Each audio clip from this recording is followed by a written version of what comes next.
各位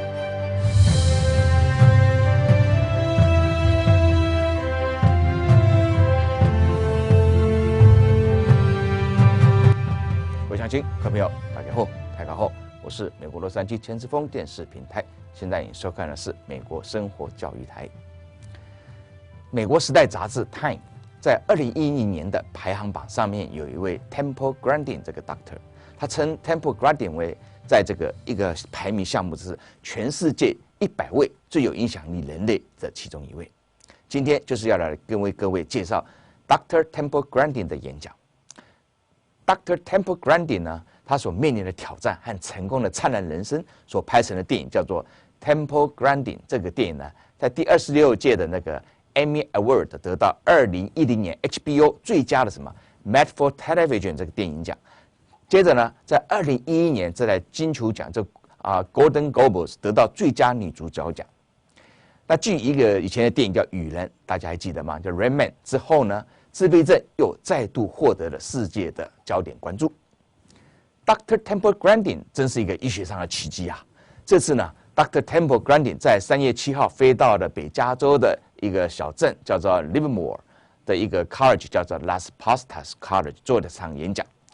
本台承蒙洛杉矶自闭症曾侯群及学习障碍关怀协会以及 Las Pastas College 心理系的协助下呢，本台就是我本人呐，就开车从南加州到了北加州，做了一场 Dr. Temple Grandin 在2011年最新的演讲。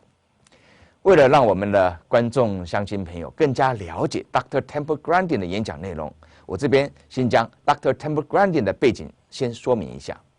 就在1986年，当 Temple Grandin 出版了第一本书，叫做《浮现：被贴上自闭症的标签》这本书的时候呢，他实实在在的震惊了整个世界对自闭症的这个认知啊！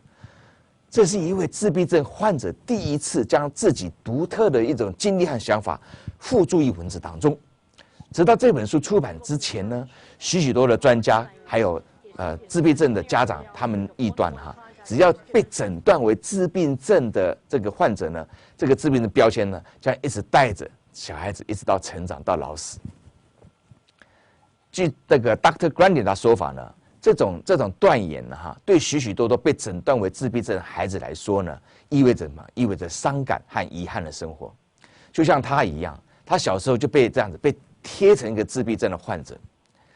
对于这些人来说呢，有一点是没办法理解的，没办法理解什么？是没办法理解自闭症患者的症状是能够被修正及控制的，而且呢 ，Dr. Temple Grandin 呢，坚持的用他自己的活生生的例子来证实，这是绝对是可能的。Dr.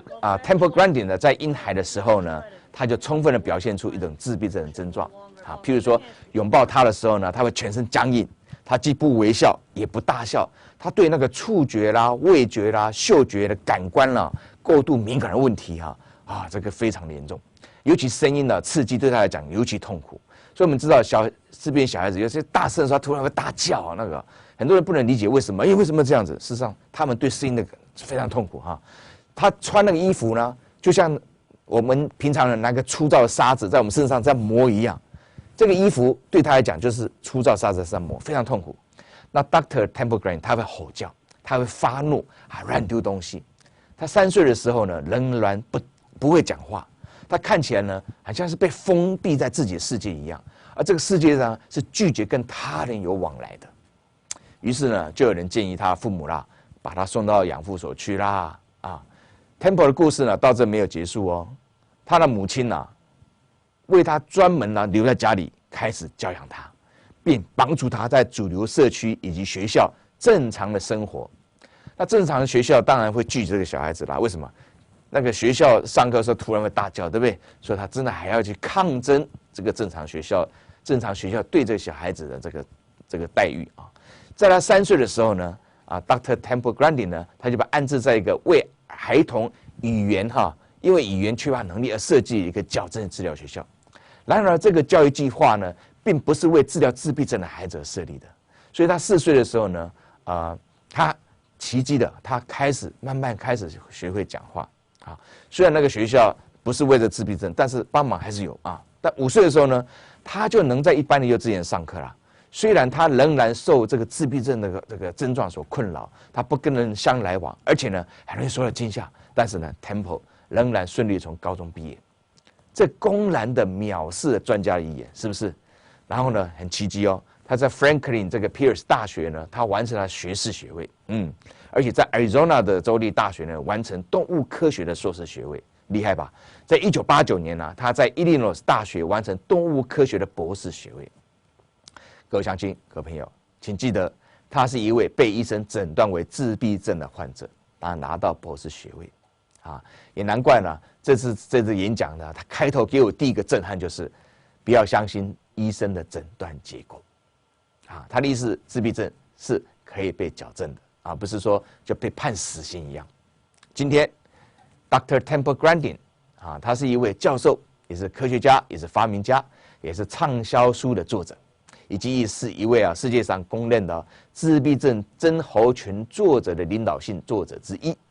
他发表一些有关于自闭症的文章他最畅销的书就是什么 ？Thinking in Picture Other Reports from My Life with Autism。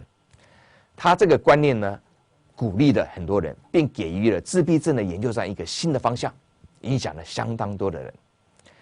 Dr. Temple Grandin 是位对动物思想以及行为有理解能力的传奇性人物。他在演讲中，他也提到这些，他将这些能力归于呢什么？他这个自闭症的脑很有趣啊。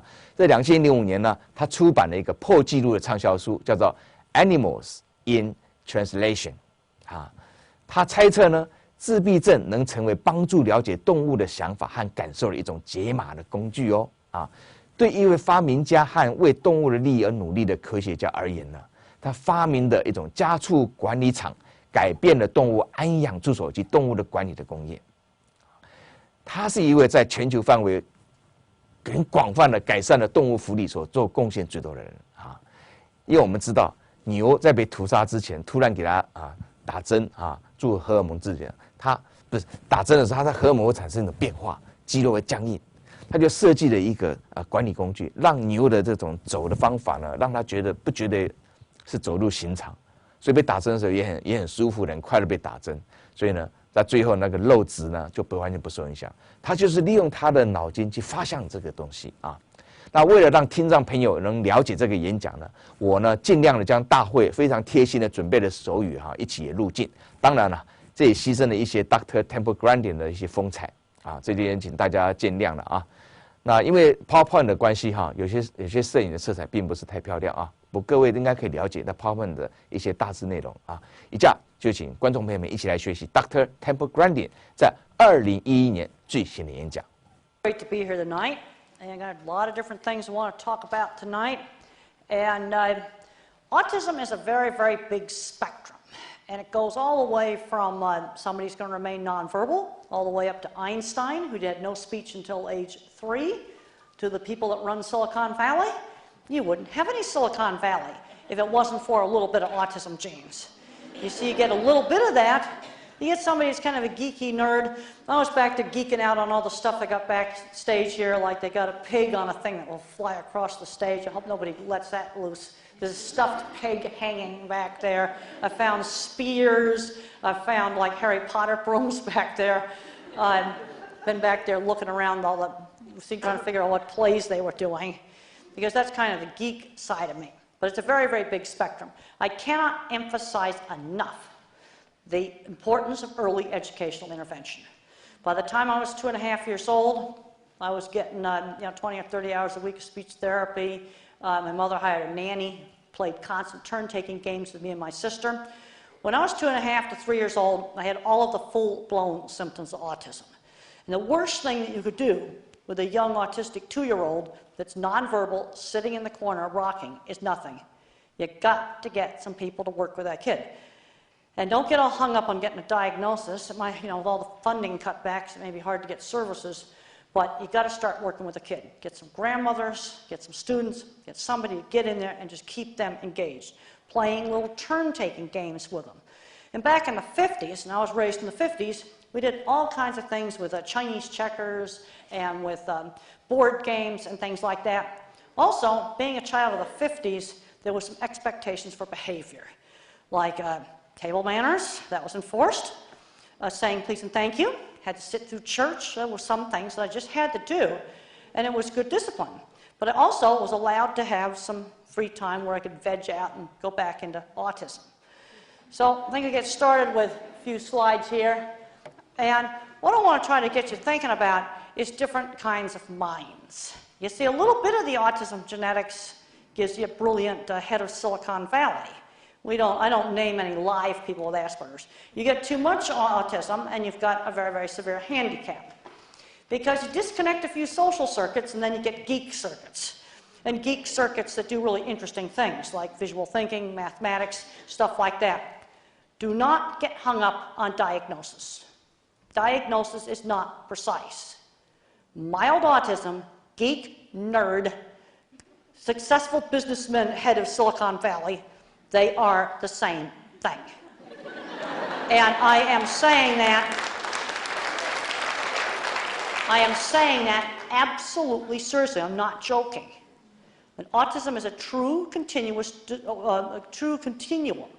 And you know, you can kind of wire up a brain to be more social, maybe, or you can wire up a brain to be more thinking. I think there's a broad range of brains, sort of just within a normal variation. Then obviously, of course, if you've got no speech and other problems, that's certainly an abnormality. But it's a true continuous trait. And that's the reason why, you know, autism exists. And it's also a complex genetics. You're not going to find an autism gene. It's a complicated genetics. Now, if you want to understand both animals and autism, things like math and art, you've got to get away from verbal language. One of my big concerns today is the educational system is getting totally verbal. I was just looking through some of my papers at home before I came here, and I found a journal article that said that this, you know, the educational system today is sort of discounting visual thinking and visual spatial skills. Because the things that saved me when I was in school were the hands-on classes. But I want to try to get you to enter a world where it's not verbal language. And an animal's world is all sensory. Now, the HBO movie did an absolutely fantastic job of showing how I think visually. There's a scene in there where a bunch of shoes just flash up in succession. That's how I think. Incidentally, the movie is on DVD. It also has a commentary tract where I talk about autism and also about animal behavior.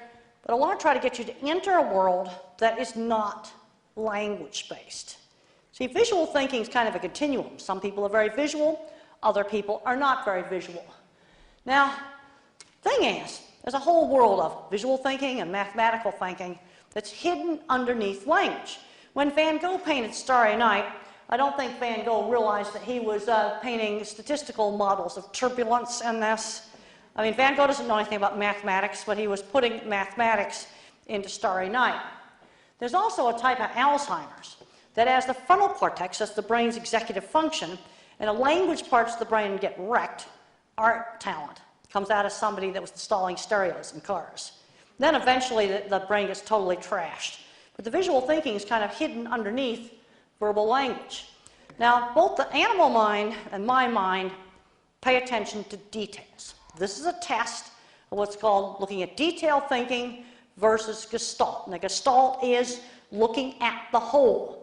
So you might flash one of these letters up there and you say to the person, I want you to pick out the little letters first or pick out the big ones. I picked out the little letters faster than the big ones.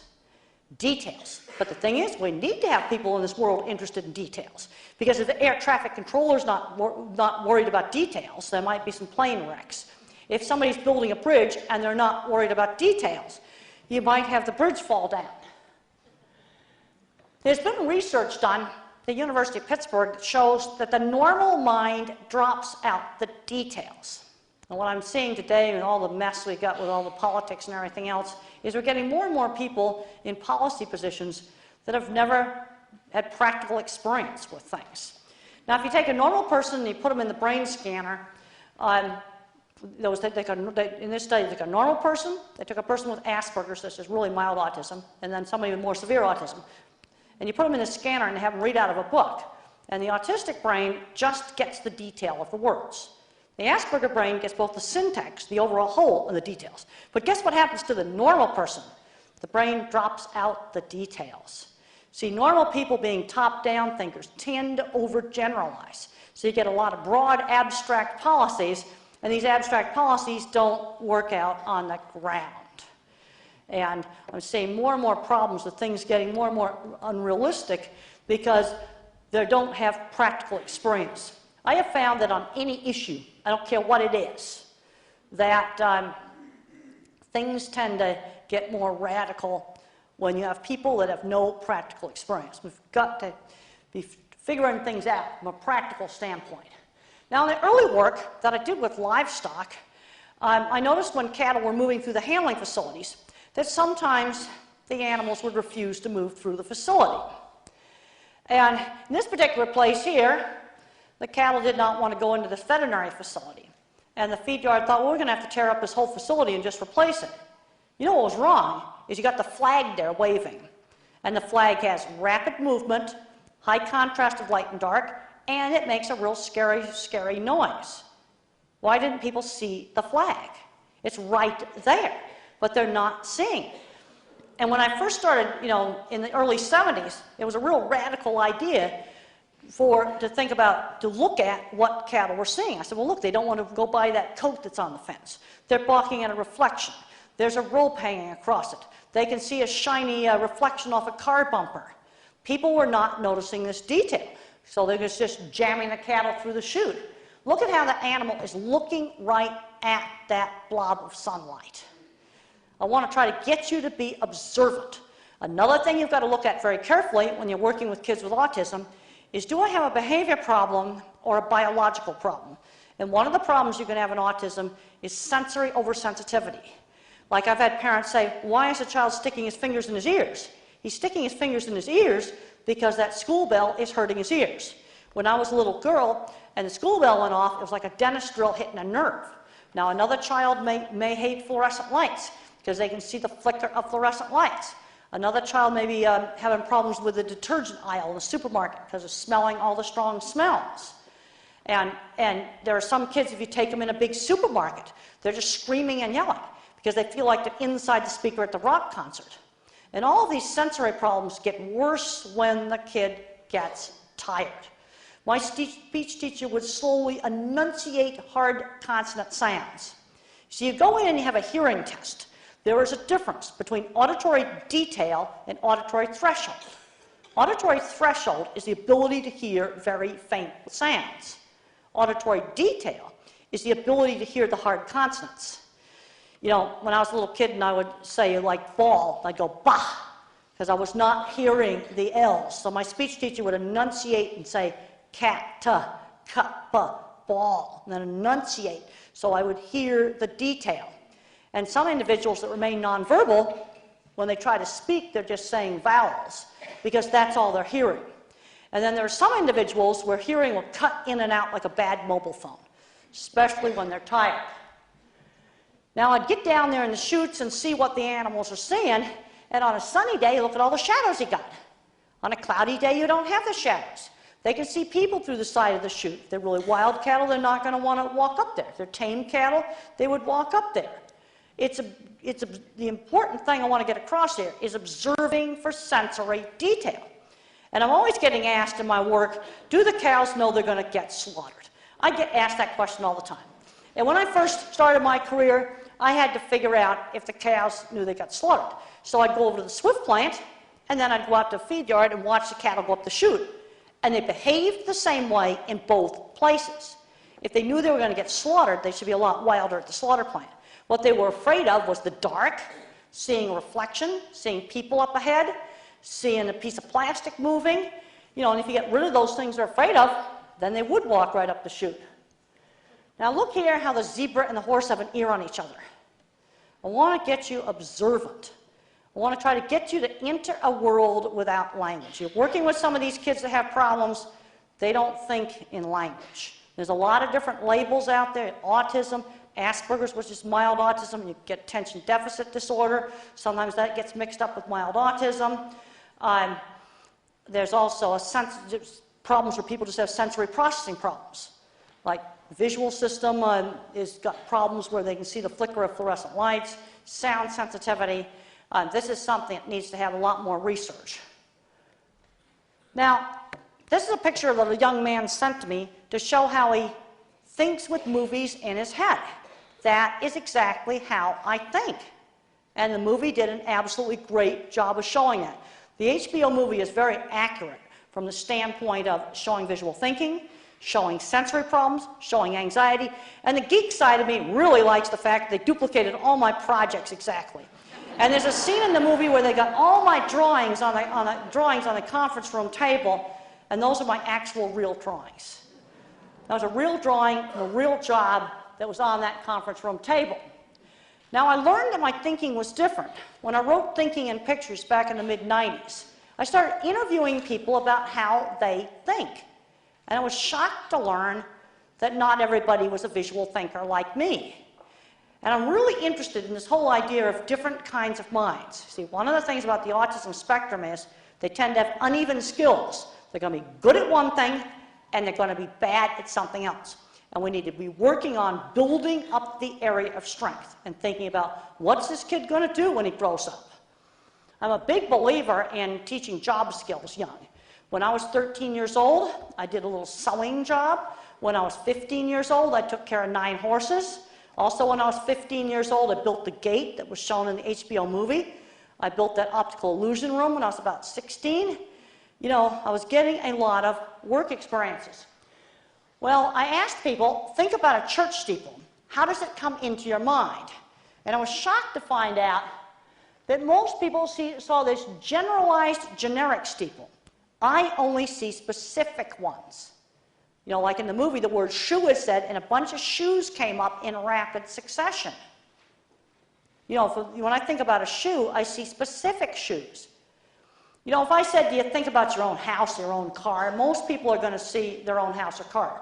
But when I ask something where you're a little less familiar, I was shocked to find out that people got this vague image.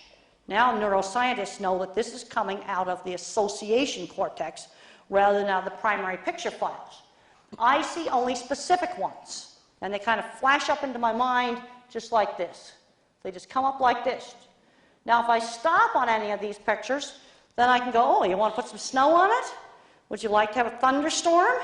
I can start turning them into videos. But the thing is, they are specific. You know, my concept of what a steeple is based on pictures of steeples I put in the steeple file folder in my brain. My concept of what a dog is based on pictures of dogs I put in the file folder in my brain. If I want to teach the child a concept, like not to run across the street, I got to teach it in many different locations, maybe 7 or 8 locations. Let's say I want to teach a child the concept of not being rude, for example. Well, you're going to need to just do it out there in the teachable moments. Okay, sticking your tongue out at the post office lady, that is rude. Okay, so you explain you don't do that. Spitting in public is rude. Combing your hair with your fork is rude. Okay, so as the child does these things, you just, put those things in the rude file folder. Pushing in line at the movie theater is rude. If you were like just shoving and pushing when you're getting off a plane is rude. Just teach it in the teachable moment. Like if I did something wrong, like touching merchandise in the store, Mother would just say to me, only touch the things you're going to buy. Or if I ran behind the counter in the store, she said, well, only the clerks can, go behind the counter. I'm seeing problems where kids are not expected to do enough different things. We've got to be careful about sensory overload. But I'm seeing smart, verbal 12-year-olds that can't order food at McDonald's. I think that's ridiculous. Because when I was like 7 or 8 years old, I knew how to do those kinds of things. I could go into the local store and buy a kite, or go in and buy a model airplane, and I knew how to do that basic shopping stuff. You've got to push these kids some. But remember, no surprises. Surprises cause panic. I originally was kind of scared to go out to my aunt's ranch, but I knew about the trip 3 months ahead of time, and Mother said, 1 week or all summer. It was a choice. Not going was not going to be one of the choices. Now, being a visual thinker really was an asset in my equipment designing. Because when I designed a piece of equipment, I could test run it in my head. I didn't know other people couldn't do this. And I saw some engineering mess-ups that happened at some of the places that I worked, and I thought, how could they make that mistake? Couldn't they see that it was not going to work? Well, now I realized it's not stupidity. It's that they just did not see it. They just are not a visual thinker. And there's an aerial view of the dip vat that they reconstructed for the HBO movie. And it was actually a real working piece of equipment. All the cattle scenes, it was real cattle with real stuff. That really turned me on. And there's the drawing that was on the conference room table. Now the thing is, when you're a little bit weird, people don't want to talk to you. So the way I sold jobs is I show them my drawings. I made a portfolio of work. And there's a scene in the movie where I have a chance meeting with a lady, and she likes my shirt. And the shirt that I had on was a shirt that I'd hand embroidered myself. I was wearing my portfolio. You see, when you're a little bit weird, you've got to sell your work rather than yourself. I can't emphasize that enough. And you never know who can open up the door. There's also a scene in the movie where I chase after the Arizona Farm Ranchman editor and get his card. I actually did that. And then I did a similar thing with Gregory Petrusek, the editor of the National Provisioner, and that was another meat magazine back in the 70s. But, you know, sell your work more than selling yourself. Now, when I was in high school, I had a horrible, horrible time with being teased. And the only places where I was not teased was through shared interests. Things like horseback riding, model rocket club, electronics. I'm talked to a number of parents where Boy Scouting and Girl Scouting has been a wonderful activity because it's very, very structured. Let's talk about some other things we could do for work things today. You know, I think it's a shame there's no more paper routes because I'd put all the 13-year-olds and 12-year-olds on paper routes. Because these kids need to learn every day you got to deliver those papers. Well, we don't have paper routes anymore, dog walking. That can be the new paper route. Because I want something you've got to do every single day for somebody else. Rain or shine, you're going to have to do it. Because that teaches good work skills. I'm seeing smart kids on the spectrum graduating from college with no work skills. Now, what do they do with those geeks and the nerds in other countries? Off to engineering school, off to computer school. I'm seeing a lot of smart, kind of geeky kids now going nowhere. And you see, the problem is that autism is such a big spectrum that special educators sometimes don't know what to do with the kids that are just kind of geeky. And what drives me crazy is recently I went up to a science fair up in Rochester, Minnesota, and half the science fair there was little Asperger kind of geeky kids. And those kids go in all kinds of places, and they're going to end up working for tech companies and having really good jobs. And then I go to an autism meeting, and the same little kids come up to me at the book table, and all they want to talk about is autism. And this brings up another thing. People have said to me, if I could snap my fingers, would I want to make myself not be autistic? No, because I like the logical way I think. But on the other hand, I'm a college professor first and a scientist first, and autistic second. And I'd rather have this kid come up to me at the book table and tell me about his art, or tell me how he made scenery for the school play, or how he made this pig that could be slid across the stage any minute. You know, I'd much rather have him tell me about astronomy, or he likes to write science fiction. You know, autism is an important part of who I am, but it's not the whole thing of what I am. You see, people on a spectrum tend to get fixated on things. I got fixated on cattle chutes. I got fixated on building the optical illusion room. But those are things that actually ended up helping in my career. If I'd gotten fixated on autism, that wouldn't be help my career. So let's say you got a little kid and he's fixated on trains. He loves trains. Well, let's read a book about trains. Let's do math with trains. Let's draw pictures of places where the train goes. Make an associative link back to trains. Use that motivation. And there's another picture of the dipping vat. And they got a really nice projector here in the stairs so you can really see my drawings. And I have a class where I have my students lay out cattle handling facilities. And I've learned some interesting things about perception. And it's also really good to have the students do something where they have to figure out how to design something. It teaches problem-solving skills. This is the basic curve layout, and you might wonder why curved. Well, as the cattle come on around the bend, they think they're going back to where they came from. So we're using behavior. But one of the things that I had to learn when I first started, and I have to teach my students, is how to relate the lines on this drawing to the actual structure itself. So I'll switch back and forth. And then another thing that I did when I first started out was I took drawings and I walked through facilities. Because I had to get to where the abstract lines related right to the real thing. Like, for example, if I had a big square on a drawing, that might be a pump house. If I had a little square, that might be a column that holds up the roof. If I had a big round circle, that might be a big water tank. You know, if I had another little building over here, that might be the cattle office. So switch back and forth. Now, I noticed a very interesting thing going from the 70s and the 80s and the early 90s when people started switching from drawing by hand to drawing on computer. And the old people, when they went onto the computer, that was fine.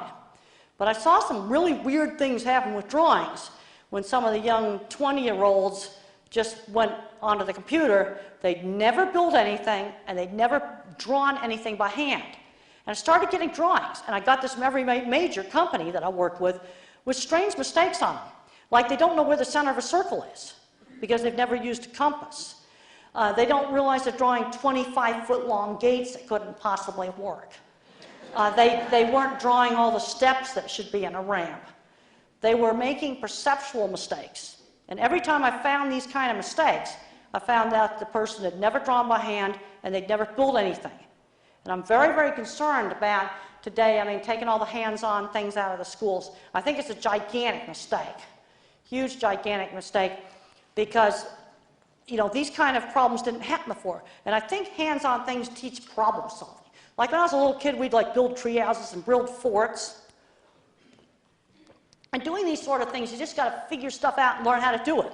Like we thought, well, if we wet the lumber in the lawn sprinkler, it's going to make it easier to cut. I can assure you it makes it a lot harder to cut. And we never did that again. And then they have mistakes like they don't take the compass function and actually swing a gate, see if it's actually going to work. Well, I've seen that mistake over and over again. Now, some little kids will show some really great skills when they're young, like around 3rd or 4th grade, 8 or 9 years old, drawing skills or math skills. A lot of these kids that kind of have the brains that are different, you're going to have uneven skills. Really good at one thing and really, really terrible at something else. And I used to joke around that I had a huge internet connection that went deep into my visual cortex.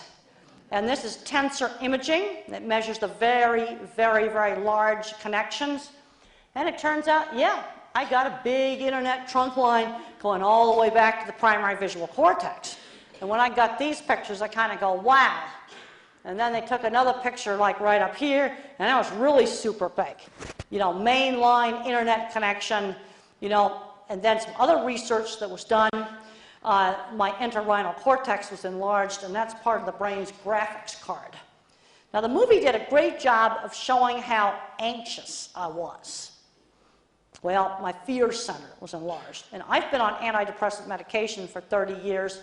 And us visual thinkers, you know, autistic or non-autistic, and I know a lot of design professionals and a lot of movie kind of producer people where a little bit of Prozac really, really makes a difference.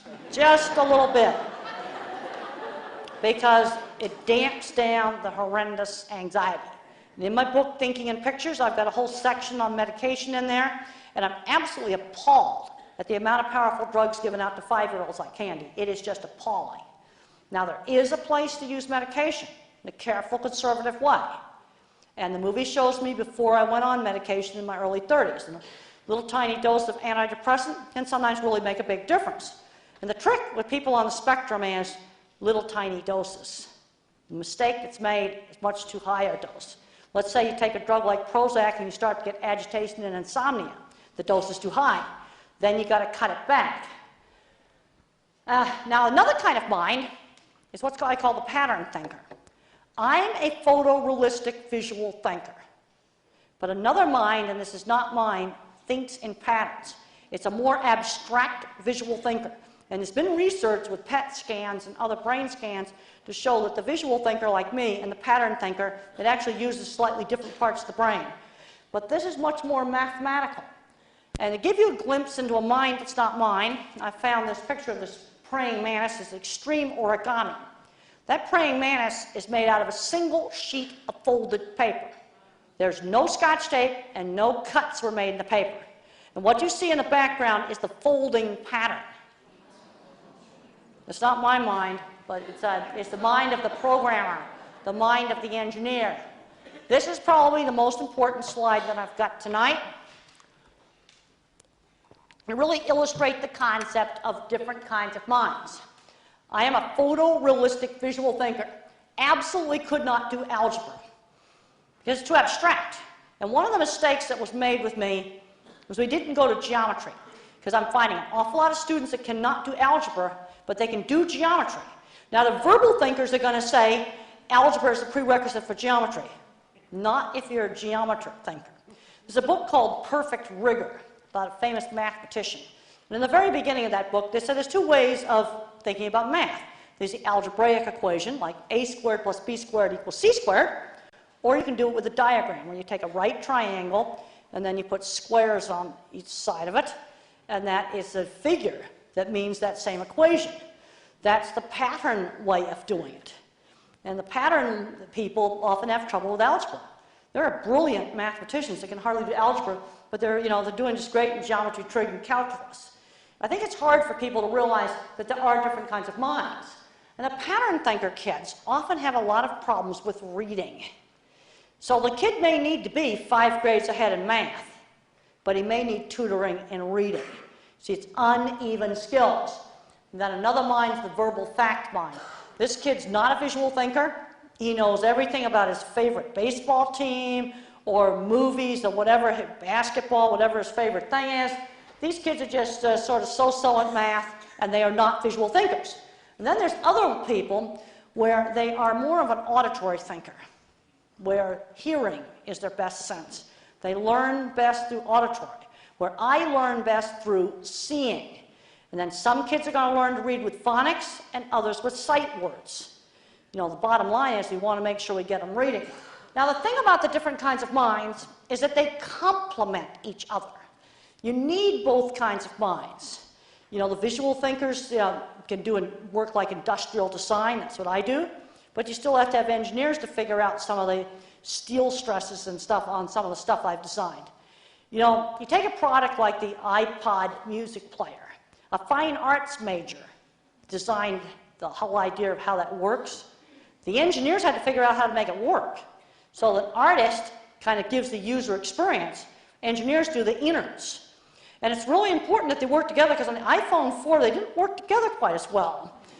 A pretty little phone, and they disobeyed antennas 101, and they put the antenna on the outside. When you put your hand against it, it messes up the reception. So now you have to put an ugly case on it to make it work, and Consumer Reports put duct tape on it. The visual thinker and the pattern thinker didn't quite work together the way they should have. Now, the HBO movie was a perfect example of the different kinds of minds working together, because Mick Jackson, the director, absolute visual thinker, but he made sure that every time he changed the script, he consulted with the writer, because you need to have the writer for the structure. Otherwise, you get something that's very, very disjointed. You need the different kinds of minds to really have good projects. And then a good project manager knows how to have those minds work together. Like in some of my research, my students are very, very good at doing the statistics. But what I'm good at is the methods. I was on the phone last night with my student. He's getting his thesis done, and his results in the experiment came out a little different than what he thought they were going to be. And I said, go back and look at the method section of every other paper. Well, then you find a reason. It's a difference in the methods. You need to do the statistics, but you also got to look at what did I actually do with these cattle. And the differences that we found, it was all in the methods. So I want you to really, really think about different kinds of minds. Now, how do you form a concept when I have all these specific pictures? This brings up another important thing. I am a bottom-up thinker. To form a concept, I have to put specific examples into file folders in my brain. And this is a picture of a young autistic man gave to me showing how he's putting dog and cat pictures in different files. It's bottom up, it's not top down. Concept consists of a whole lot of specific examples. Okay, and categories. I find that a lot of people have problems figuring out categories. Like, do I have a behavior problem with this kid or a biology problem? Like maybe a hidden painful medical problem or sound sensitivity. Dogs do categories. When I'm on the leash, I protect my owner. When I'm off the leash, I can go play. Or if you have a service dog, when you got the vest on, you got to do work behaviors. And when you got the vest off, you can play. And you don't want to be confusing the dog by rolling around on the floor with it with the vest on. If you're going to do that with a dog, take the vest off.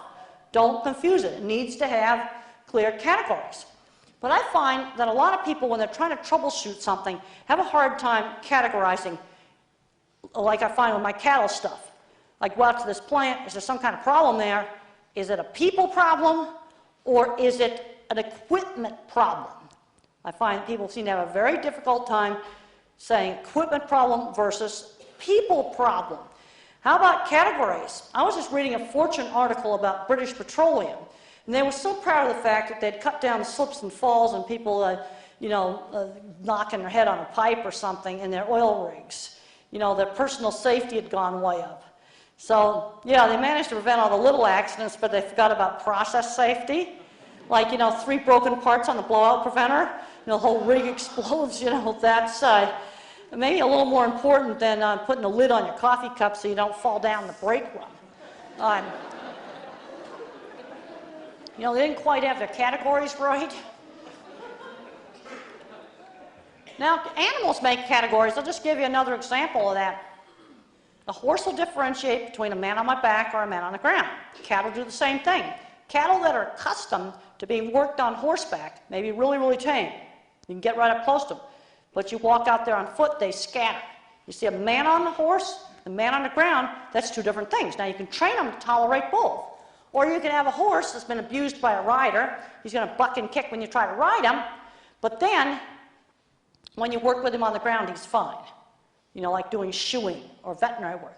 Or you can have a horse that's been abused by the horse shoer. You can ride him, but he's going to be horrible for anything you do on the ground. You see, it's a different picture. Animals actually make sensory-based categories. Both animals and people with autism are bottom-up thinkers rather than top-down. Now, there's some kinds of work where bottom-up thinking really works, especially like, medical diagnosis, because you can kind of go, oh, well, I had this one over here and that one over here, and this is kind of similar, and you're putting similar things into categories. It's bottom-up, it's not top-down. I learned every concept by putting many different specific examples into file folders. On things like teaching social skills, let's get out in the real world. Being brought up in the 50s, there were expectations for sitting through Sunday dinner. Church was an activity that we did. I had to sit through it. I didn't have to like it, but I had to behave.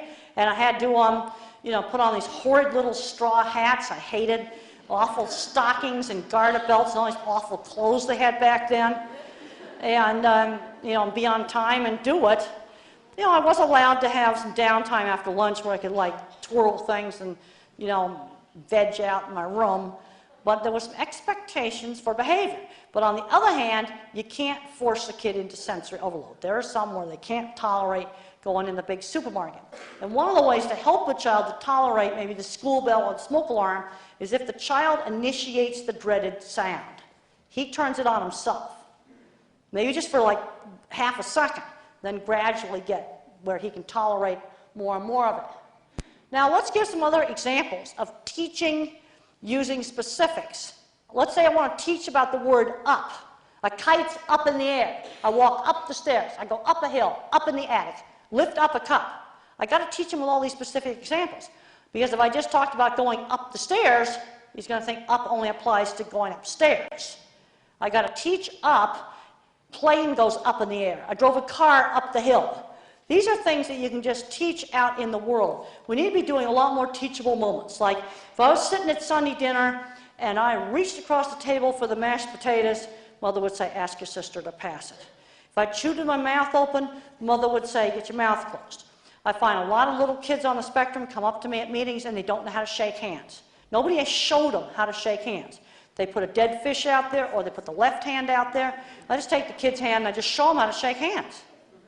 I don't know, just in the last month, I've probably run into 5 or 6 of those. You know, teach a kid how to shake hands properly.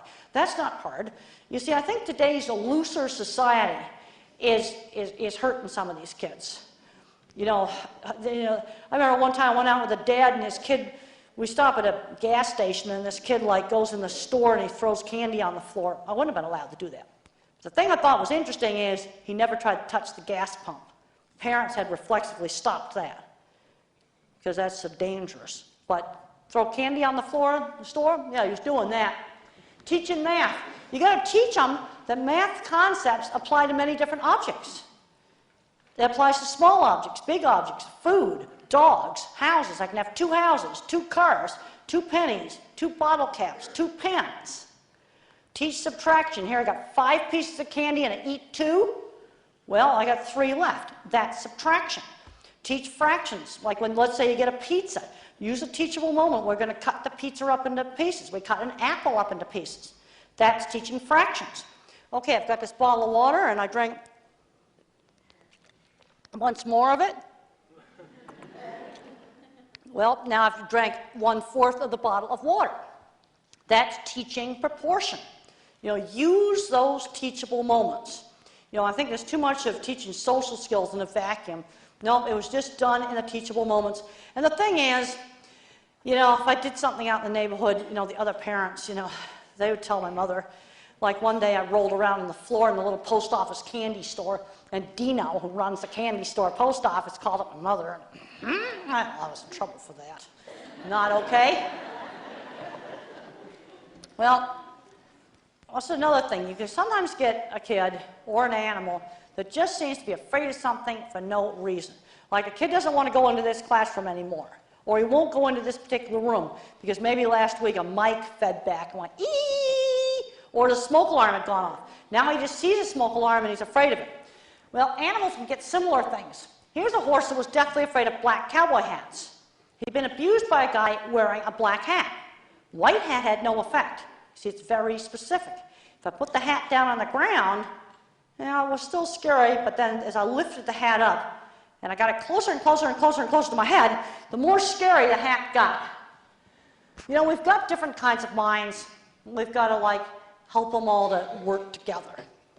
And the thing that's worrying me is I'm seeing smart little geeky kids that ought to be, you know, going to Silicon Valley, ought to be solving energy crisis going nowhere. And I think I'm really getting concerned that our schools just don't value visual spatial thinking, hands-on stuff. It's getting all verbal.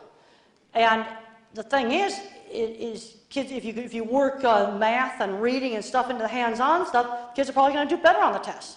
But it teaches problem-solving skills. I'm getting really worried that we're not doing that. So I'm seeing, you know, too many smart kids getting addicted to video games. I'm the kind of kid that if video games had been around in the 60s, I would have gotten addicted to them. Well, instead of out there working with the horses and things like that, programming, I couldn't do programming. I had access to the same computer that Bill Gates had access in 1968, and I couldn't program it. There's just not my kind of mind. And for every kid that's capable of programming video games, there's 10 or 15 others that are video game addicts. In fact, today in one of the newspapers, I had a New York Times and a Wall Street Journal on the plane. I have them all mixed up, so I don't remember which one it was, but it was today's paper. I read that the video game companies are having a hard time finding qualified programmers. You know, because the thing is, to learn how to program games, that's hard work. And the thing I've learned about those kind of skills, kids don't learn that by osmosis. So this is where my science teacher really got me turned around. He was shown this absolutely beautifully in the movie. You know, we got to help these unique students to be successful. Too many of them are getting into criminal stuff because they didn't have someone to teach them auto mechanics, teach them science, teach them stuff they can turn into a career. Mentors are essential. I was saved by my science teacher. And a lot of these kids are ending up at the community colleges because that's where the good teachers are, because you don't have to have a teaching certificate. I think it's absolutely absurd that to teach high school chemistry, let's say you've worked in chemistry all your life, you got a master's in chemistry, that you have to have a teaching certificate to teach high school chemistry. I think that's just ridiculous. Maybe for elementary school you need that, but not for high school chemistry. Because you got all these baby boomers now that are aging that would love to go into a second career and maybe teaching a chemistry class or a biology class or a psychology class or an English class. Now, I think they have to have a degree in their discipline, and I'd want to pick people where professionally, for at least a good portion of their career, they worked in their degree area, see, to get the work idea into it. But I'm appalled at the lack of science teachers. I'm really concerned about taking out the hands-on classes. I was just up at this Minnesota Science Fair, and a lot of the projects up there were not expensive. In fact, we were just back here on this stage, I was looking at all the stuff back here. You've got the full Broadway stage equipment back here, and there's really cool things you can do with these lights, with things like called scrims. They're not even expensive. That's like gauzy cloth, and you light it in different ways. You can see through it in different ways. It's like really, really super cool. Well, you got to have somebody that's really into lights that show you how to do that. The thing I've learned on a lot of these things is someone who has to show you how to do it. Because when I was in my 20s, I painted signs, and I painted signs for 5 years with the wrong brush. Because the brush that works really well, when you look at it in the art store, it's such a soft, furry thing. I'm going, well, how could I use that? No, you have to soak them in lard oil and shape them.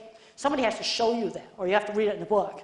You know, there are things you just have to be taught by people who really know it. We need to be giving the different kinds of minds opportunity. And this is stuff I was doing, carpentry work, riding horses. If I hadn't had these activities when I was in high school, I would have gone nowhere. These things saved me. Now, you know, there's a lot of different diagnostic labels. I think oppositional defiance is a lot of rubbish. You know, autism's a real thing. You've got all kinds of different kinds of dyslexia. But we need to be looking at some of these sensory issues. I had a student that was dyslexic, where fluorescent lights were so much like being in a disco and in a strobe light that she just couldn't function. You know, the 60-cycle fluorescent lights. In the future, we'll get lighting technologies that don't flicker. But right now, as they phase out the regular old incandescent light bulbs, this is going to be a real problem for a lot of people. I can tell you, if I had this problem, I'd be hoarding them. And now I'd go down to Costco and buy them by the case and be hoarding them. Because there's some people, when they go to read, the print will jiggle on the page. And one of the ways that you can stop that is trying on colored glasses. You know, like go down to Walmart and try on the light pink ones, maybe some light blue ones, till you find somewhere where the print doesn't jiggle anymore. See, back here in the back of the brain, there's circuits of shape, color, motion, and texture. They know where they're located, but scientists have absolutely no idea how they work. And there's something wrong with that.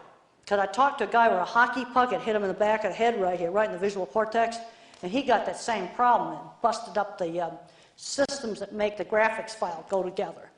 And why would colored lenses help that? I don't know. Sometimes printing the homework on colored paper helps. Laptop computer screens don't flicker.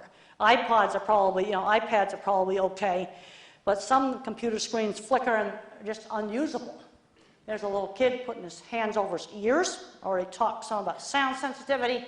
Another problem that the quirky brains have is attention shifting slowness. Like if a cell phone goes off out over here and I pay attention to that, it takes me much longer to shift back. And I'm turning away from the sign language interpreter because I've got to screen out her motion. If I let her get into my periphery, I can't screen that out. So that's why I'm turning away from her. You know, but you see, but that's a problem that I have with attention shifting. My attention shifting is slow. I have a lot of problems with multitasking. Now, there's a lot of entry-level jobs where you've got to multitask. But there's a lot of professional jobs like design work, you don't have to multitask. And here's a problem where the student can see the print jiggle on the page. And I had a student that had this problem. I am finding in my livestock handling class, I have 60 every semester. I have 1 or 2 every semester that absolutely cannot draw.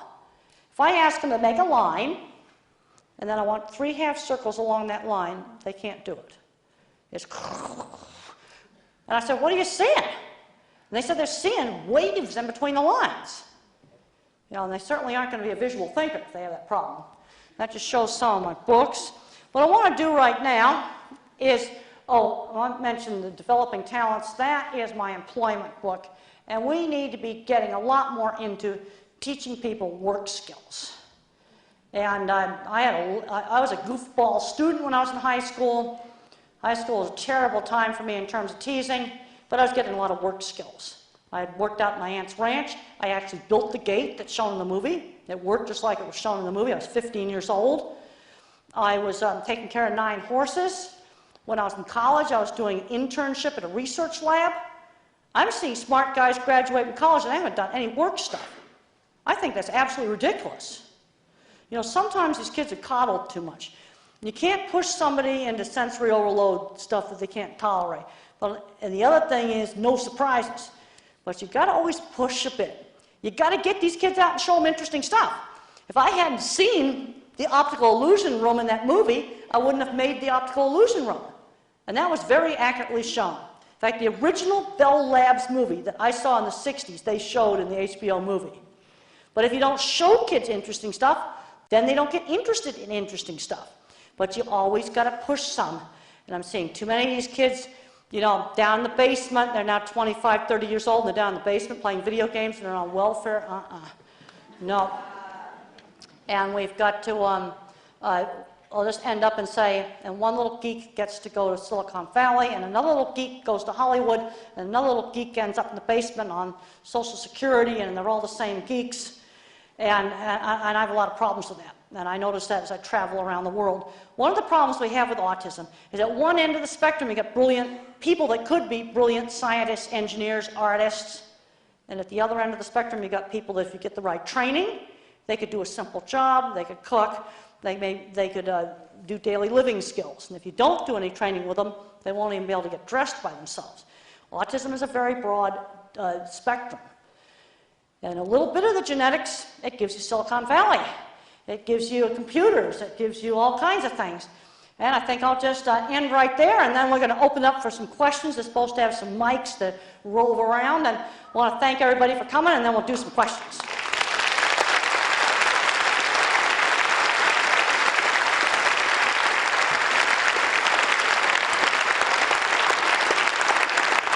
Hopefully, they've got some mics. Otherwise,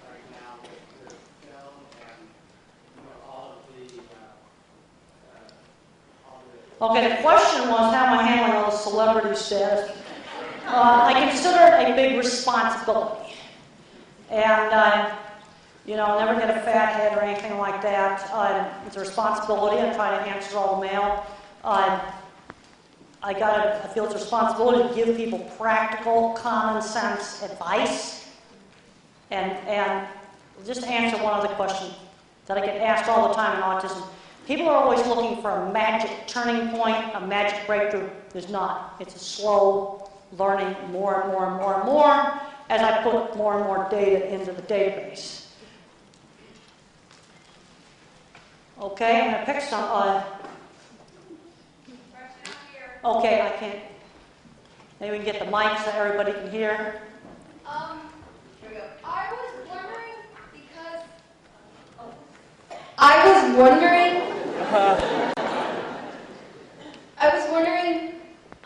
I was thinking about sea mammals because, well, most of the predators I've seen rely on instinct. And even if you put, like, the shark in a tank or something, it just, like, how should I put this? Well, let's talk about, I'm going to answer your question about instinct. There is another more scientific word for instinct, what's called fixed action patterns. Like, for example, when bulls fight, they butt heads. When stallions fight, they rear up and go hee like that.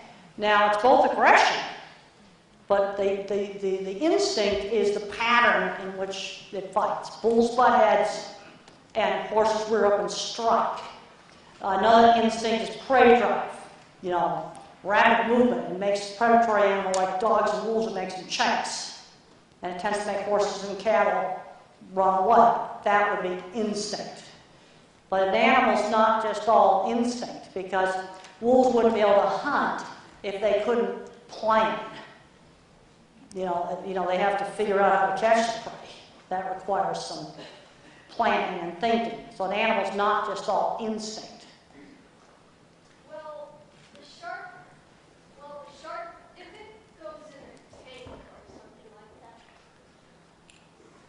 Well, the thing is, you go, a shark has got a smaller brain than a dog does. So, shark is probably more driven by instinct or fixed action patterns than a dog would be. Well, when I went to the Monterey Bay Aquarium, there was a turtle inside with the other sharks, and the last time I went there were sharks. The turtle, I think the shark was thinking, that looks good to eat. Oh, okay. Well, I think it might depend upon the relative size between the turtle and the shark. Maybe we better go on to another question. Okay, right here. Right here, I just realized back in the 50s that they didn't have much programs like they have nowadays, like, for say, Juvio and Back in the 50s, there were no autism support groups and things like that. Normally, autistic kids are just put in an institution. But I did get some very good early educational intervention, and mother could see that I was pulling out of it. So what you're saying is, like, having mentors on your side can be able to make a huge difference within your life. Well, absolutely. Absolutely. And my science teacher was one of the really important mentors, because even though I was getting all these work skills, I wasn't studying. I had no interest in studying. And he got me interested in studying because now I had a goal of becoming a scientist, and if I wanted to become a scientist, then I'd have to study some stuff I wasn't that interested in, like English and history, because that was part of becoming a scientist. Mentors can really help get the kids turned around. And I'm seeing a lot of these boys are getting labeled oppositional, defiant, stupid things like that, because they don't have the auto shop teacher or the welding teacher or someone like that to get them turned around. And there's actually a shortage in the U.S. right now in certain hands-on occupations like certified welding and machinists, because I read a lot of business stuff, and those are good jobs. I'm not going to send those jobs over to China. They can't fix cars from another country.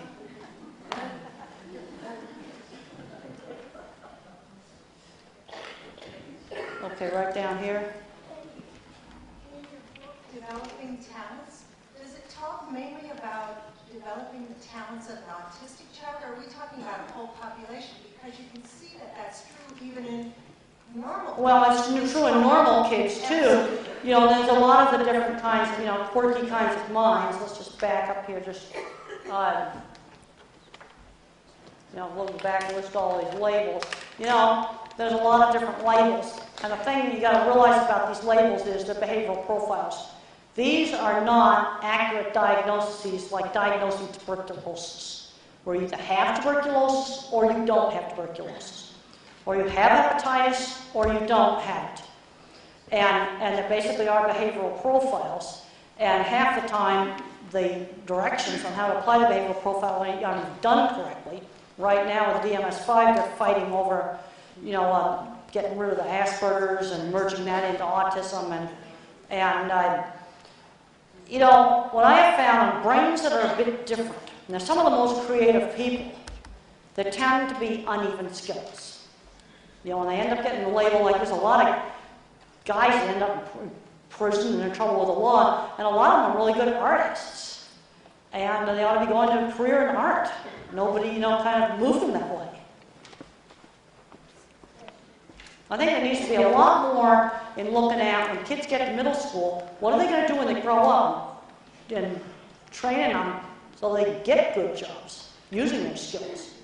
In the movie, in your early years, you didn't want to be touched. And then later on, you developed the squeeze shoe where you got inside, and you enjoyed the ability of being squeezed.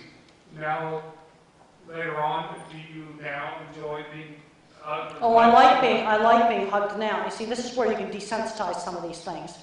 You're not going to get scratchy wool against my skin, but you can gradually desensitize to the hugging, where you just keep trying to do it a little bit more. Light tickle touches tend to be alerting, and firm pressure tends to be calming. But one of the places where they really need to be doing research is on these sensory problems, because they can be very debilitating. I know people are living in a darkened room, but you have to kind of push a little bit to try to tolerate things a bit more. And one of the basic principles is if the child or the adult initiates it, it's often easier to tolerate. So you might push the button on the fire alarm, the smoke alarm, one that you've wrapped up in a towel, just a little bit, and then you gradually take the towel off. Or let's say the child can't tolerate going in the supermarket, then we go in the supermarket, but then when he gives a signal like this, then we're going to leave the supermarket. Also, work on this when the child is not tired. When they're tired, all these problems get worse. But if there's one place where we really need research, it's on these sensory issues. And why is it taking so long to do research on this? I think it's hard for people to imagine an alternate sensory reality, where sound that doesn't bother you is like a dentist drill hitting a nerve to me. You know, they've done 15,000 papers on the social stuff and brain scans on that. You probably have 200 papers on face neurons and things like that, very paper on sensory. But how can you possibly be social if you can't even tolerate being in the noisy places where people socialize? You know, one of my top priorities for research, not just for autism, but for a lot of other disorders as well, is these sensory sensitivities. And the problem is they're very variable. If you take 20 kids with autism, maybe 2 or 3 have the visual problem. Maybe 5 or 6 of them have really bad sound sensitivity problems. Then there's others that have touch sensitivity problems. It's very variable, and these sensory problems are not the same across all of them. How do you find that now they're using dogs to calm the kids with autism, or they want to care for a dog, and that's a responsibility? And do you find that animal care or specifically having a companion dog is helping the kids? Well, for some kids it can be helpful. Some kids just naturally bond with dogs. And then there's others that don't like dogs because they don't know when they're going to bark, and that's going to hurt their ears. You know, I just talked to a lady that raises service dogs, and she said that some people have unrealistic expectations of what the dog is going to do. They're looking for a magic fix. Now, one place where I'm hearing some really great things is with therapeutic riding. I've probably talked to about 7 or 8 sets of parents now where their kid did their first words on a horse. And I think the reason for that is sensory, because when you're riding, you're getting rhythmic activities and balancing activities at the same time. And that rhythmic activity and that balancing activity stimulates the vestibular system. And for some unknown reason, nobody knows why it works, it seems to help stabilize the nervous system. You know, I'm a bottom-up thinker, so I'm not going to make up some theory that's probably going to be wrong. I'd rather just say this seems to happen in certain kids. It's a difficult thing to study, because if you took 20 kids with autism, maybe this only works on one of them. But there is a subgroup where this has happened enough times, and on a therapeutic riding, it's happening when the kid is on the horse. Not petting it, not putting the tack on, not leading around, riding it. It's when it happens. My son is 7 and he's autistic, and we have a lot of help for him in his school and outside of the school. But we're going to be moving to a new home, and I'm wondering what are some important things to consider? Moving to a new home. One of the things is no surprises. If it's possible, if it's in another state, you can't visit the house, but maybe could you look at the house on the real estate website? You want to try to make it not a surprise. You know, if the house is like far away in another state, if you could get some pictures of the house, both inside and out. Now, if you were just moving to a new school across town, then I'd want to visit the new school. What you want to do is take the surprise factor out of it. So they know as much about it as possible.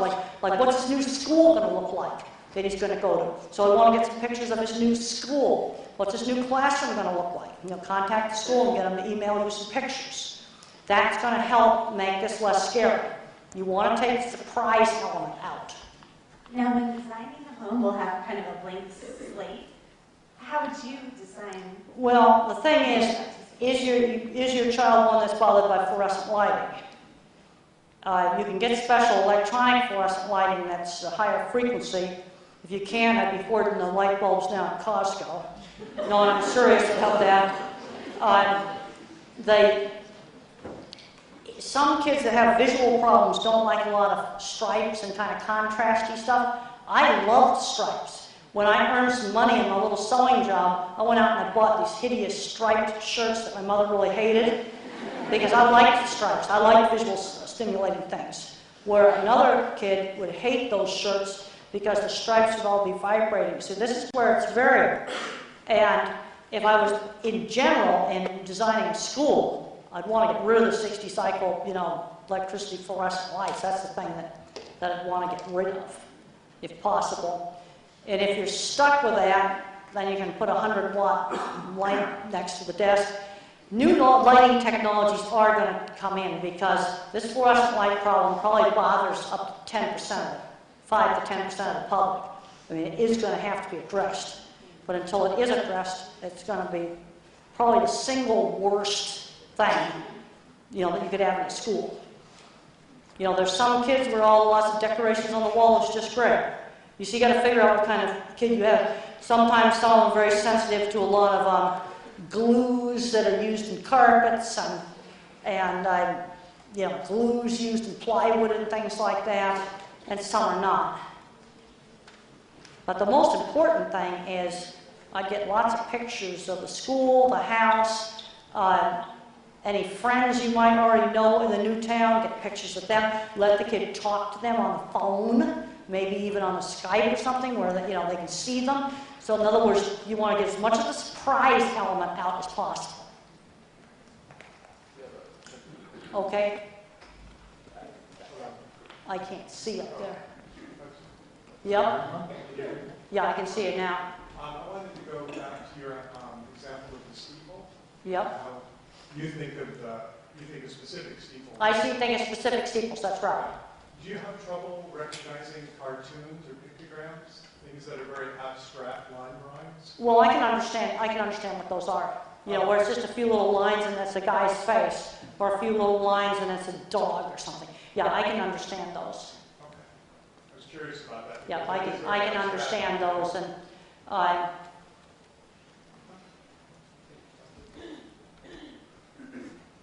okay, somebody's down here with a white.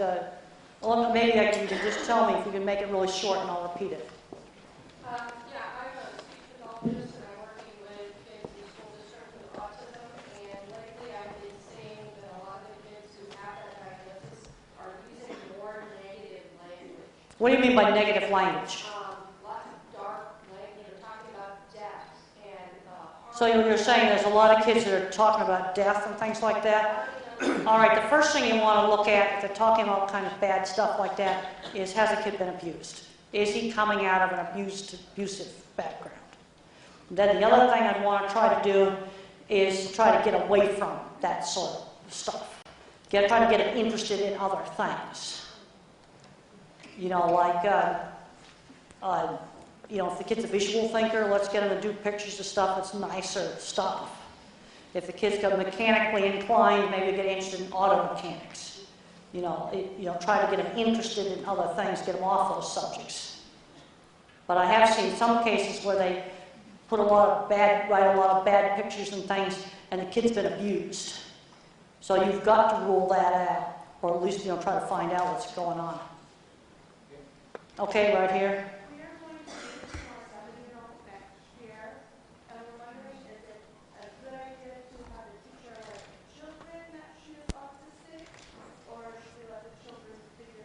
The question was, you got a 7-year-old, he's going to be mainstream, should the teacher alert the other children? I think some of it depends upon how severe he is. Obviously, he's only partially verbal. I think the teacher better explain some things to the other children. She's really, really brilliant. Well, the thing that kind of drives me crazy is these kids that are really brilliant and socially awkward used to be labeled gifted. And I'm saying this as a surgeon.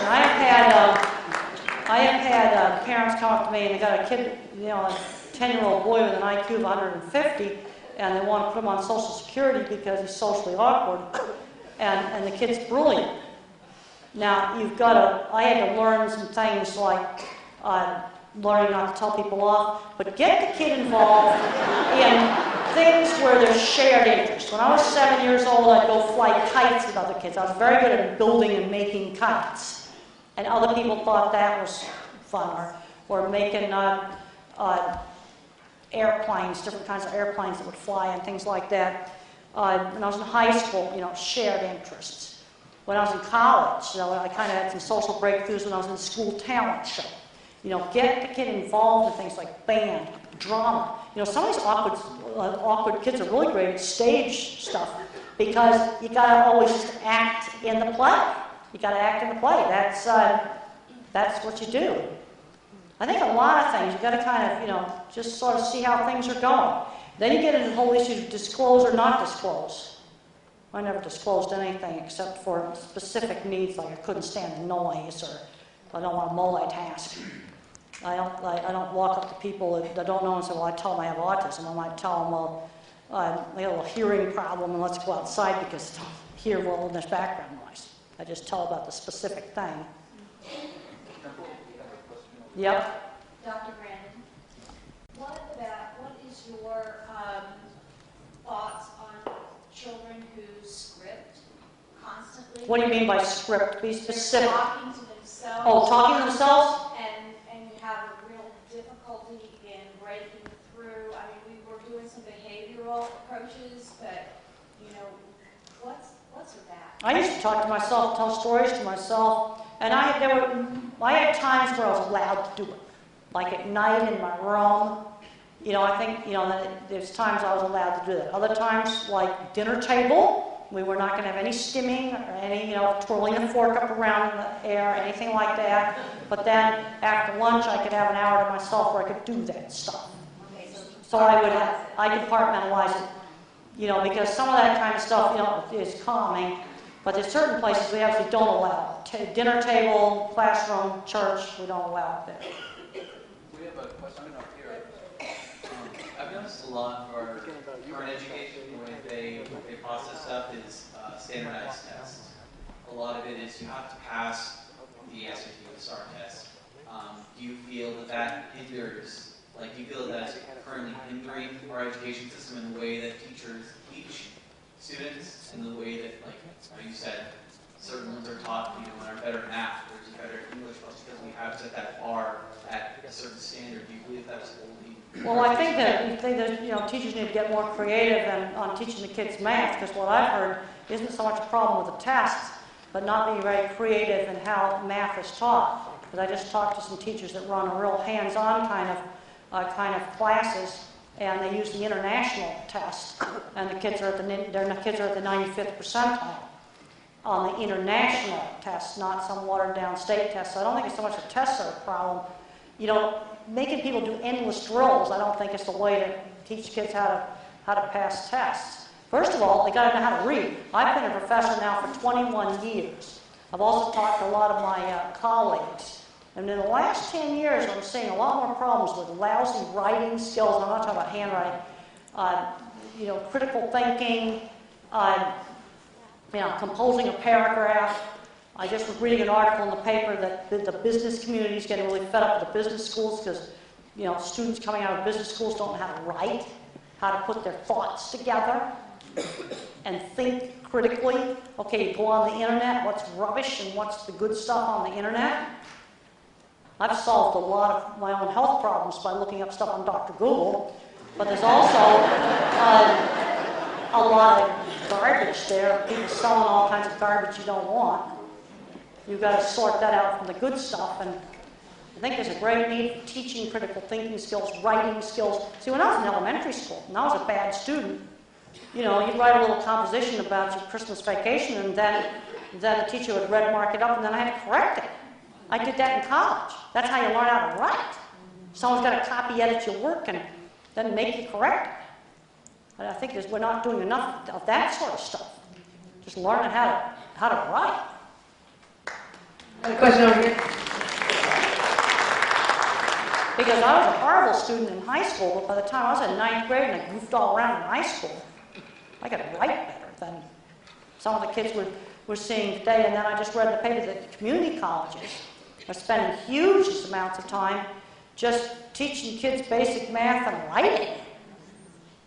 You see, I don't think a test is so much an issue. I think it's we need to get a lot more creative in working math and reading into a lot of other activities. Okay, let's take like auto shop class.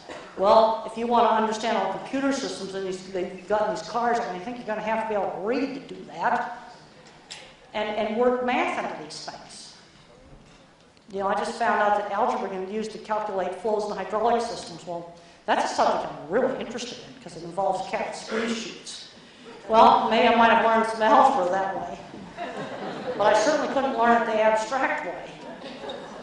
Dr. Grandin, got a question over here. Okay. wondering, I know that you went away to a private school, is that correct? Yeah, I did. Yep.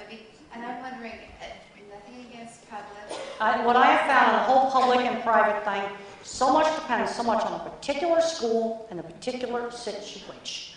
Okay. I travel all around the country. I have seen situations where I had friends that sent their kid to the most, this is a normal, smart little geeky kid, the most expensive schools back east. This would be a kid in 4th grade and he hated it. You know, and then he went to some other different school and then it worked just fine. So much of it depends on the particular situation. And the school, etc. That's right. And the particular people, particular parents, and the particular teachers. Because in defending teachers, I've had teachers ripping their hair out, coming up to me saying, well, I can't get the parents to do any discipline on this kid. You know, so I've heard the other side of it too. And from just traveling around, I know a lot of parents overworked, you know, it might be, you know, both parents are working, but there's just, then the parents and the teacher got to get on the same page. You see, mother and my 3rd grade teacher worked together. Like if I was naughty at school, there was a consequence, no TV that night. Was that public school? It was a private school, but it was a normal school. The school I went to as a young child would be very similar to a small rural public school. It had 100 students, grades kindergarten through 6th grade, and I've been in small rural public schools that would have been very similar. Now, and there were 12 kids in the classroom. If I'd been stuck in the classroom, like today's type of classroom, 30 kids, kind of chaotic, doing different things, that would not have worked without an aid. Wait, because I noticed in the film you had a fantastic teacher that I heard you refer to earlier. My science teacher, yeah. Yes, that was phenomenal for you. Well, I'm concerned that we don't have enough science teachers. I mean, we're losing all the, the hands-on things like shop and stuff like that. But there's a lot of hands-on stuff you can do that's not expensive. When I went up to this Rochester, Minnesota Science Fair, I mean, half the projects in there probably cost $20 to do. Which is household stuff. There's a lot, if you've got creative teaching, you can do a lot of creative things with stuff that's not really expensive. Okay. Hi there. I wanted to know and ask you a question. When you were younger, when you used to throw the rages, we used to throw things and all, what exactly was going through your mind when you were doing that? Doing which things? Like when you were throwing rages and you were throwing stuff. Well, when I got kicked out of school for throwing a book at a girl who teased me. They called me a retard and I bounced the book off her head. I got kicked out of 9th grade for that. Dr. Grandin, got a question over here? Okay.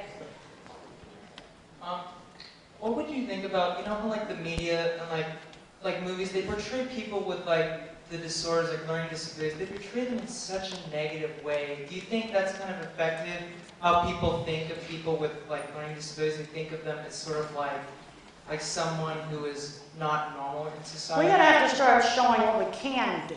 Because the thing I learned in my business, I started my livestock business, and you can go to my website, Grandin.com. I'm going to put that up there, because that's got all my livestock stuff on it. And I started that business freelance, just one little job at a time. One little project at a time. And I made a portfolio of pictures and drawings, because I sold my work and not myself. Now, there's a lot of famous scientists and artists, that had problems. Like the guy who started JetBlue was ADHD. There's an article in Fortune magazine, that's a big business magazine, on dyslexic CEOs. I think you can go on Google, type in Fortune magazine, dyslexic CEOs, and you can find it. There's certain abilities that a lot of these people have, because the skills tend to be uneven. And I think we need to be emphasizing a lot of the, really good things they've done. I mean, half Silicon Valley's got some autism. Mild autism, geeks and nerds, it's the same thing. We need to be showing off, the good stuff, we can do. And that's why in the movie I really liked seeing my drawing out there on the table, because, people thought it was really weird when I started in the 70s. But then I'd whip out one of my drawings and show it, and they go, oh, you did that? Then I started to get some respect. I think we need to be just showing stuff that we can do. Dimple, we have one up here. Okay? Also, getting my business started was a lot of hard work. You know, I didn't learn. I spent 3 years just going around all these feed yards learning. And there's also a book by John Robinson called Look Me in the Eye. He's coming out with a new book called Be Different. And he learned all this electrical engineering stuff. And he managed to go over to the university, and the guys in the lab let him go on the physics labs. That's probably illegal, but that's what got him turned on. If he hadn't done that, he would have gone nowhere fast. Okay, somebody's got the mic now. Yes, the mic. I think we'll do 2 or 3 more questions, and that probably will be it. Ever since I was in high school, I've been diagnosed with epilepsy, plus another mental disability. Well, epilepsy is actually a neurological disorder. It's a neurological disorder, and autism is a neurological disorder. I've always been a bit fearful of huge cities like San Francisco or Hong Kong, that I get overwhelmed by all the lights and the... So in other words, you probably got a little, along with the epilepsy, you got some sensory problems. You know, sometimes you can work on, you know, like if you go to a sports bar and there's like 5 TVs going on in there, is that hard for you? Yes. Well, that's some of the sensory issues. See, the sensory issues happen in conjunction with a lot of other things, not just with autism. And they're one of the things that really needs to be studied. But lots of people have got sensory issues. You look at like impressionistic art and cubist art, I'm going to bet you the people that invented that had visual processing problems. Okay, we're going to do 2 more questions and then that'll be it. Go over here, Dr. Grandin. Okay. Hi. I am a person, I go to school here, but I have, for a while, I have sensory difficulties with a lot of stuff, and I was wondering, doing work experience and stuff and being hands-on involves a lot of sensory interactions. So did you have to overcome any of that in your learning Well, process? I mean, I had to use power saws, and I don't really like the sound of it. I mean, one of the things you can do is you can wear earplugs, but if you wear earplugs, you can't wear them all the time. Because if you wear them all the time, you'll make your brain more sensitive. They got to be off half of the day. Sometimes, you know, I've gotten now where I can tolerate those sounds. Okay, let's say you were using a power saw. Well, I can turn on the saw and cut like 1/2 inch of a board, you know, and then gradually you can sometimes desensitize it, especially when you're initiating that sound. Because even now I don't really like the sound of power saws, but I've used them. So it's you acclimatized to it? You can sometimes acclimatize to it. You know, now what is your problem? See, you got to be specific. What sensory problem do you have? It's more, I'm sensitive to sensory. I have trouble with lots of sensory input, and I also have transitional stress, which makes it harder to I can push past the barrier and then I can get... When you say transitional stress, you mean going to something new? Yeah. Well, sometimes you have to just do it. And then, when I gave my very first talk in graduate school, I panicked and I walked out. And that would be transitional sorts of things. Now, some of these visual processing problems, they're some of the worst.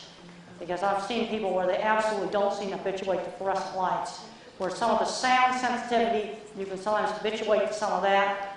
And the touch sensitivity, I've gotten to where I don't have it in my hands anymore. Okay.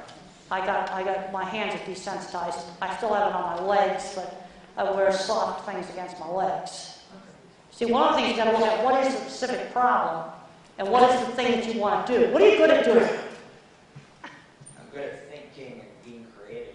What kind of creative? Being real abstract. Innovation. What? Innovative. What have you innovated? What have you innovated? I like to problem solve, find solutions to different Well, you see, you're talking very, very abstract. Oh, okay. let's start talking about what is a skill, how can you take your skills and do something other people want? Like, I got all fixated on cattle squeeze chutes in my squeezing machine. Yeah. And I used to talk about it endlessly. People don't want to talk about cattle chutes. They want me to design cattle chutes. See, I had to take that interest, turn it into something that other people want. They wanted me to design crafts, not talk about it. I like space travel. Well, I don't think, you've got to find something that you're good at doing that's a skill that other people want. Yeah. Like one of the first things I ever did is I painted signs. And one of the first sign jobs I had was to make signs for a beauty shop, and I certainly couldn't put cattle on it. I had to make a sign that a beauty shop would want. Otherwise, I had to take my ability and make stuff that other people would actually want. You know, so you got to start figuring out how you can use. When we're trying to look at what would be good jobs, what was your best subject in school? History. History, okay. Yeah. And I really like history. well, maybe you'd be good at doing writing. Maybe you'd be good at doing some journalism types of things. Oh, okay. You know, that might be something you'd be good at doing. Well, you just start out one little job at a time. You know, writing for a local community newsletter or something. So you start building up a portfolio. And the other thing online, you type on Word, and then the next day you post it on a website somewhere. Don't ever type directly on a website. You'll push send and wish you hadn't. Thank you. Okay. Last question up here. Okay. Oh, yeah. Well, I'm wondering what would cause people to have certain obsessions. Like, for example, I'm currently at my new school, the Grandin Academy. There's certain topics that people want to talk about. I'm banned from talking about Pokemon, and there's a lot of other things that. Well, there's always fads. I mean, when in the 50s it was hula hoops. Oh, that's all. Hula hoops were a big fad in the 50s. And I actually was, pretty good at doing that. I had my obsessions on, things that I really liked. Kites was one of my big things. And one of the reasons I liked kites is they were visually stimulating. And people on the spectrum often tend to get obsessed with something. But it's good to try to get obsessed with something that you can turn into a really great hobby that you can enjoy with other people, or something you can turn into a career. And I think I'm going to end there, and I'll be out at the book table. And I want to thank everybody for coming.